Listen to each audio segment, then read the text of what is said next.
जाणून घेणार आहोत जनतेच्या मनातील आमदार कोण. अनेक वेळा पक्षाकडे मी विधान परिषद महामंडळ मागितले, परंतु मला पक्षाने त्या ठिकाणी संधी दिली नाही. धनगर समाज पक्षाच्या पाठीमागे उभा करण्याची ताकद नेहमीच आम्ही सर्वांनी या ठिकाणी राष्ट्रवादी काँग्रेस पक्षाच्या पाठीमागे उभा केली, परंतु आम्हाला या ठिकाणी न्याय मिळत नाही. लोकसभेनंतर अनेक समाजातील लोक आले आणि त्यांनी मला विनंती केली की ही विधानसभेची निवडणूक माजलगाव मतदारसंघाची लढवावी आणि एक सर्वसामान्य कार्यकर्त्याला हा माजलगाव मतदारसंघ काम करण्याची संधी देईल, मला अशी अपेक्षा आहे. महाराष्ट्र टुडेमध्ये आपल्या सर्वांचं हार्दिक स्वागत. आज आपण माजलगाव मतदारसंघातील जे इच्छुक आहेत माधव तात्या निर्मळ यांच्यासोबत आहोत. माधव तात्या निर्मळ हे गेल्या 6 ते 7 महिन्यापासून माजलगाव विधानसभा मतदारसंघामध्ये जोरदार तयारी करत आहेत. त्यांनी आतापर्यंत प्रचाराची एक फेरी जवळपास पूर्ण केलेली आहे. मतदारसंघातला प्रत्येक गावामध्ये जाऊन त्यांनी ग्रामस्थांशी संवाद साधलेला आहे आणि त्यांनी एक विजन घेऊन एक वेगळी ओळख स्वतःची त्यांनी निर्माण केलेली आहे आणि एक विजन घेऊन ते सध्या माजलगाव विधानसभा मतदारसंघाच्या निवडणुकीमध्ये सामोरं जाणार आहेत. आज आपल्या ते सोबत आहेत. नमस्कार तात्या. नमस्कार. आपलं महाराष्ट्र टुडे चॅनलमध्ये स्वागत आहे. मला एक सांगा की माजलगाव मतदारसंघामध्ये आपण आतापर्यंत जी तयारी केलेली आहे ही तयारी नेमकी कशी केलेली आहे. दुसरी गोष्ट, तुमचं आतापर्यंत जी काही राजकीय वाटचाल असेल, कोणत्या पक्षामध्ये काम केलेलं कसं केलेलं आहे. आणि याबरोबरच एक उपप्रश्न असा आहे की माजलगाव विधानसभा निवडणूक नेमकी लढवावी तुम्हाला का वाटली किंवा विचार नेमका कसा आला. हे बघा, राष्ट्रवादी काँग्रेस पक्षाच्या स्थापनेपासून मी राष्ट्रवादी काँग्रेस पक्षामध्ये काम करतोय. आजपर्यंत मी राष्ट्रवादी काँग्रेसच पक्षामध्ये काम करत आलेलो आहे.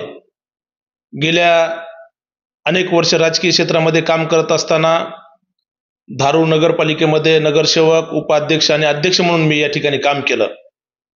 एक चांगलं राजकीय क्षेत्रामध्ये काम करण्याचं काम गेल्या अनेक वर्षापासून मी या ठिकाणी करतोय. अनेक वेळा पक्षाकडे मी विधान परिषद महामंडळ मागितले, परंतु मला पक्षाने त्या ठिकाणी संधी दिली नाही. जिल्ह्यातील सर्व धनगर समाज पक्षाच्या पाठीमागे उभा करण्याची ताकद नेहमीच आम्ही सर्वांनी या ठिकाणी राष्ट्रवादी काँग्रेस पक्षाच्या पाठीमागे उभा केली, परंतु आम्हाला या ठिकाणी न्याय मिळत नाही. आणि खऱ्या अर्थानं आता प्रस्थापित लोकांना कंटाळलेले आहेत आणि माझ्याकडं लोकसभेनंतर अनेक समाजातील लोक आले आणि त्यांनी मला विनंती केली की आपण ही विधानसभेची निवडणूक माजलगाव मतदारसंघाची लढवावी आणि मग आम्ही ही निवडणूक लढवण्याचा निर्णय घेतला.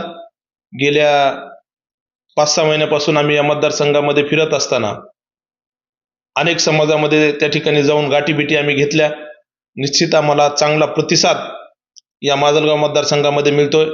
माजलगाव मतदारसंघामध्ये निश्चित आता बदलाचे वारे वाहू लागलेले आहेत आणि एक सर्वसामान्य कार्यकर्त्याला हा माजलगाव मतदारसंघ काम करण्याची संधी देईल, मला अशी अपेक्षा आहे. माधव तात्या निर्मळ हे यशस्वी उद्योजक आहेत, सामाजिक कार्यकर्ते आहेत. त्यांनी आतापर्यंत राजकारणामध्ये सुद्धा यशस्वीरित्या काम केलेलं आहे. धारूरचे ते माजी नगराध्यक्ष राहिलेले आहेत.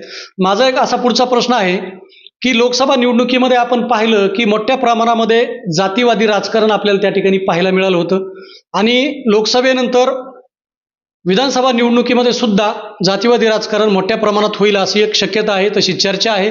नेमकं तुम्हाला याबद्दल काय वाटतं की माजलगाव मतदारसंघामध्ये खरंच जातीवादी राजकारण होईल का. नाही, खरं म्हणजे निवडणुका आणि राजकारण हे जातीपातीवर झालं नाही पाहिजे, परंतु आपण लोकसभेची निवडणूक पाहिली, निश्चित ही लोकसभेची निवडणूक जातीपातीवरच झालेली आहे. खऱ्या अर्थानं या महाराष्ट्राच्या लोकनेते आपल्या आदरणीय पंकजाताई मुंडे यांना या जातीपातीमुळेच अल्पशा मतांना हार पत्करावी लागली. निश्चित ही दुर्दैव आहे तुमचं आमचं, कारण ताई सुद्धा एक संघर्षशील नेते आहेत, कर्तृत्ववान आहेत. खरं म्हणजे विकासाच्या मुद्द्यावर ही निवडणूक व्हायला पाहिजे होती. आता माजलगावची निवडणूक कशी होती आपण पाहू. मला वाटत नाही जातीपातीवर निवडणूक ही होईल, परंतु काही लोक जाणून बुजून ते जातीपातीवर घेऊन जाण्याचा प्रयत्न येणाऱ्या काळामध्ये करू शकतात, परंतु या माजलगाव मतदारसंघातील मतदार शुद्ध आहेत. मला वाटतं निश्चित एका चांगल्या कर्तृत्ववान माणसाला आणि स्वच्छ निर्मळ माणसाला ते या ठिकाणी काम करण्याची संधी देतील.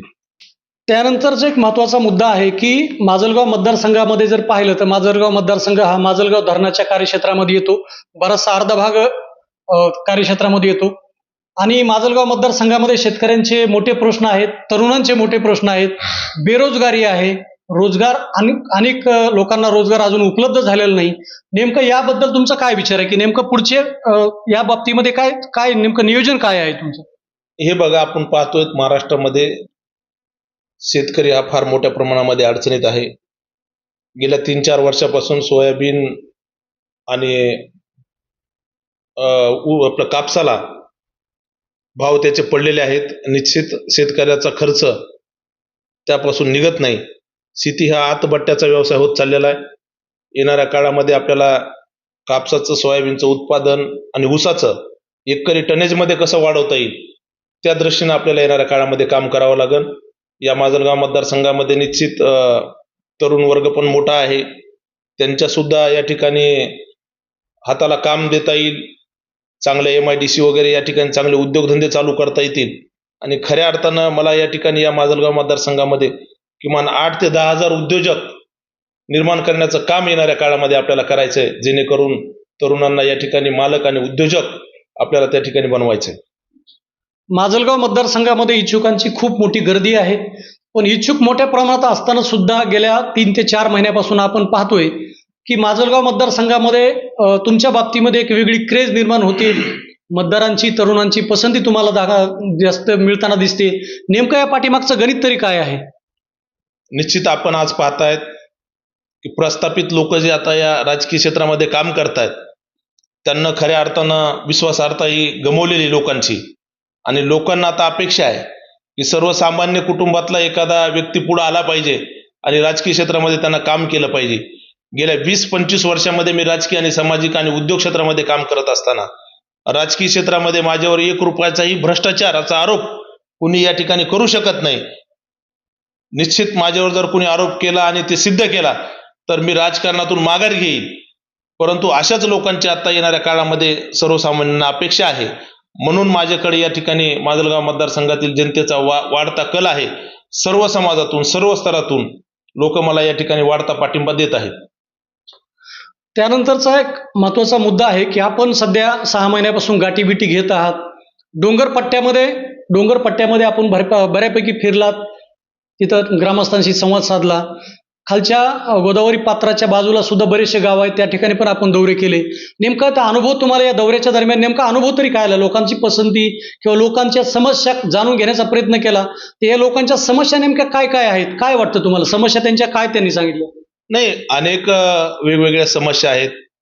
शेतकऱ्यांच्या समस्या वेगळ्या आहेत, व्यापाऱ्यांच्या समस्या वेगळ्या आहेत, सामान्य फेरीवाले लोक आहेत त्यांच्या सुद्धा समस्या वेगळ्या आहेत, तरुणांच्या समस्या वेगळ्या आहेत, अनेक समस्या आहेत.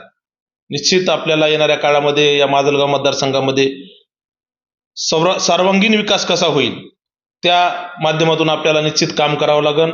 आपण पाहतोय विकास करायचा म्हणजे एका बाजूने विकास होणार नाही, आपल्याला चारी बाजूने विकास आपल्याला करावा लागेल. मग शेतकऱ्यासाठी आपल्याला त्या ठिकाणी चांगलं काम करावं लागेल, तरुण जे आहेत त्यांच्यासाठी आपल्याला या ठिकाणी काम करावं लागेल, त्यांना चांगलं हाताला काम द्यावं लागेल, उद्योजक बनावं लागतील, त्यांचे प्रश्न आपल्याला येणाऱ्या काळामध्ये सोडवावे लागतील. जे छोटे छोटे व्यापारी आहेत त्यांचे सुद्धा काही प्रश्न आहेत, त्यांचे सुद्धा प्रश्न आपल्याला येणाऱ्या काळामध्ये मार्गी लावावे लागतील. असे अनेक प्रश्न आहेत, ते सर्व प्रश्न आपल्याला येणाऱ्या काळामध्ये सोडवावे लागतील आणि प्रत्येक समाजाला त्या ठिकाणी न्याय देण्याचं काम आपल्याला या ठिकाणी करावं लागेल. याच्या माध्यमातून माजलगाव संघामध्ये तयारी करत असताना नेमकं माजलगाव मतदारसंघाच्या बाबतीमध्ये विजन आपलं काय असणार आहे? हे पहा, मी सांगितल्याप्रमाणे आज सर्वात महत्त्वाचं म्हणजे शेतकरी अडचणीत आहे. शेतकऱ्याचं उत्पादन आपल्याला एकरी टनेजमध्ये कसं वाढवता येईल, सोयाबीन असेल, कापूस असेल किंवा ऊस असेल, तो प्रश्न आपल्याला सर्वप्रथम मार्गी लावावा लागेल. आणि दुसरे विषय आहेत सुशिक्षित बेकार तरुणांचे, त्यांच्या हाताला काम द्यावं लागेल, त्यांना उद्योजकामध्ये आपल्याला त्या ठिकाणी उद्योजक बनावं लागेल. व्यापारी क्षेत्रामध्ये ज्यांची इच्छा आहे त्यांना व्यापारी क्षेत्रामध्ये आणून त्यांना तिथं सध्या स्थिरतावर करावं लागेल. असे अनेक प्रश्न आहेत माजलगाव मतदारसंघामध्ये. ऊसतोड कामगार आपला हा मतदारसंघ ओळखला जातो. ऊसतोडीसाठी अनेक लोक स्थलांतर करतात. ते स्थलांतर आपल्याला कसं रोखता येईल, या भागामध्ये चांगले उद्योग कसे निर्माण करता येतील आणि याच भागामध्ये आपल्या तरुणांना काम कसं देता येईल, त्या पद्धतीनं आपल्याला या ठिकाणी भविष्यात काम करावं लागेल.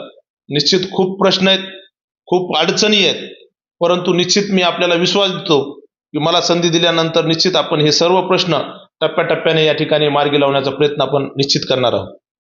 दुसरी एक चर्चा नियमित अशी असते की माधव तात्या निर्मळ तयारी करत आहेत, सर्व खरं आहे, पण माधव तात्या निर्मळ ऐन वेळेला माघार घेणार नाहीत. याबद्दल घेणार आहेत की नाही घेणार, याबद्दल नेमकं तुमची भूमिका काय असणार आहे? निश्चित हा प्रश्न मला अनेक लोकांना केलेला आहे. मला रोज 100-200 फोन येत आहेत आणि प्रत्येक जण एकच सांगतोय की तात्या तुमचं वातावरण खूप चांगलं आहे, तुम्ही आता माघार घेऊ नका. आपण निश्चित मी आपल्याला या आपल्या प्रसार माध्यमाच्या याच्यामधून सांगू इच्छितो की मी ही निवडणूक 100% लढवणार आहे. कारण अनेक वर्ष राजकीय सामाजिक क्षेत्रामध्ये काम करत असताना खरं म्हणजे मी कुणाचा लाभार्थी नाही. मला जे जे काही लोकांसाठी करता आलं, शेतकऱ्यांसाठी करता आलं, तो प्रयत्न मी माझ्या उद्योग क्षेत्रातून आणि सामाजिक क्षेत्रातून केलेला आहे. निश्चित माझ्यावर दबाव येण्याचं कसलंही काही कारण नाही, कारण मी दबावाला कुठल्या बळीही पडणार नाही आणि मी ही निवडणूक 100% लढवणार आहे. यात काही शंका आणण्याचं कारण नाही. की मतदार नेमकं जागृत आहे, जागृत नाही असं कधी म्हणता येणार नाही. मतदार जागृत आहे.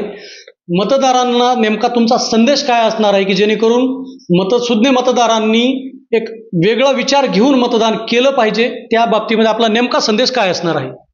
मतदार बंधूंना माझी विनंती आहे की मतदान करताना ही निवडणूक अति महत्वाची निवडणूक आहे.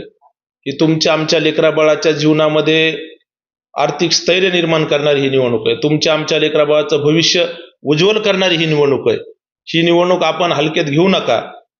ही जर एक चांगल्या माणसाला आपण संधी दिली काम करण्याची, तर निश्चित येणारा काळ हा तुमचा असेल आणि येणारा काळ हा निश्चित सुवर्ण काळ असेल या माजलगाव मतदारसंघासाठी. एवढंच मी या निमित्ताने सांगू इच्छितो.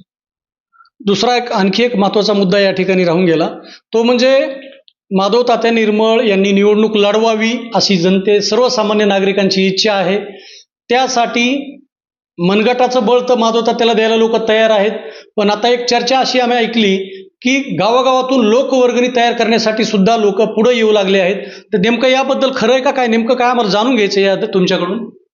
निश्चित अनेक गावामध्ये मी ज्यावेळेस प्रचारासाठी जातो, बैठका घेतो आणि ज्यावेळेस अनेक जण भाषणातून बोलतात माझे सहकारी की समोरचे लोक फार मोठे आहेत, प्रस्थापित आहेत, त्यांना टक्कर द्यायची, त्यावेळेस सर्वसामान्य लोक पुढे येत आहेत आणि मला सांगतात की तात्या तुम्ही घाबरू नका, आम्ही तुम्हाला या ठिकाणी वर्गणी करून पैसे देऊ. अनेक गावामध्ये मी गेल्यानंतर अनेक गावातून त्या ठिकाणी मला वर्गणी करून देण्याची लोकांना त्या ठिकाणी शब्द दिला. येणाऱ्या काळामध्ये मला खात्री आहे की अनेक लोक मला त्या ठिकाणी वर्गणी सुद्धा देऊन त्या ठिकाणी सहकार्य करतील. हे होते माजलगाव विधानसभा मतदारसंघातील इच्छुक, जे की निवडणूक लढवणार आहेत. नुसते इच्छुकच नाही तर निवडणूक सुद्धा लढवणार आहेत. त्यांनी माजलगाव मतदारसंघाच्या बाबतीमध्ये काय विजन आहे, हे विजन त्यांनी स्पष्टपणे आपल्याला या ठिकाणी मतदारांना सांगितलेलं आहे. लोकवर्गणी जमा करून लोक त्यांना मदत करणार आहेत. तरुणांची फळे आज त्यांच्या सोबत आहे. प्रस्थापितांच्या विरोधामध्ये हा विस्थापितांचा खऱ्या अर्थानं लढा आहे. त्यामुळे या लढ्याला यश येवो. त्यांना महाराष्ट्र टुडेकडून एवढ्या शुभेच्छा. पुन्हा भेटू वेगळ्या विषयावर. अशोक खाडे, महाराष्ट्र टुडे, माजलगाव.